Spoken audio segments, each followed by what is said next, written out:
Hi guys, so good morning po sa inyong lahat. It's me again, Hazel. This is my morning routine. Kakagising ko lang, kailangan natin na maghilamos para fresh ang ating mukha. Mas maganda kasi bago tayo magtrabaho sa gawaing bahay ay maghilamos muna tayo, charot. At pagkatapos po ay nagkuha na po ako ng towel. Syempre, kasi kailangan natin na mag-towel para hindi tayo mabasa-basa, charot.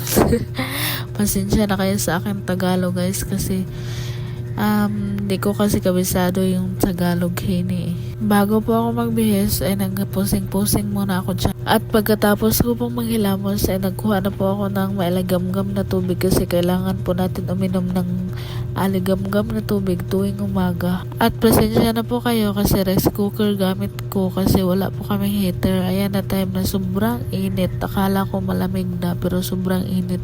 Aligamgam nga ni. Buti pa yung rice cooker, sobrang init pero yung pagmamahal niya sa'yo ay sobrang lamig na, charot. Buti na lang may nakita akong plastic dito kanina na nilagyan ng pandesal kasi bumili ako kanina ng pandesal tapos wala ng laman. Yan na lang ginagamit ko para hindi mainitan yung kamay ko.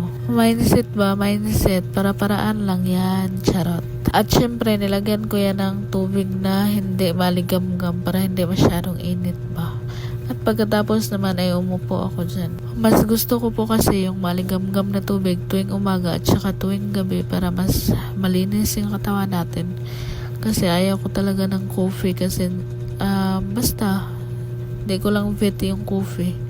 Kahit anong coffee, kahit gatas pa yan kasi acidic din po ako eh. Kaya kayo, komento kayo kung anong gusto nyo. Pili lang kayo aligamgam or coffee or gatas. Basta sa akin is iced tea, aligamgam na tubig kasi maganda siya sa katawan. Paulit-ulit na lang yung mga sinasabi natin kasi wala na akong maisipan nga i-voice over kasi sobrang haba ng video natin. At sana naman panoorin nyo kasi ang hirap kaya mag-edit-edit.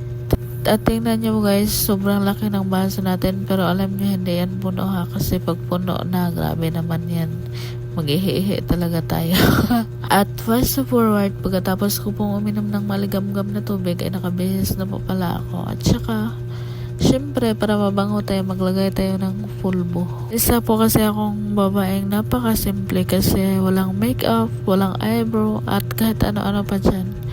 Basta may pulbo lang, kontento na po ako. Tingnan nyo guys, diba? Pulbo lang gamit ko. Alam nyo guys, dati pa lang kasi di na talaga ako mahilig mag-makeup na yan.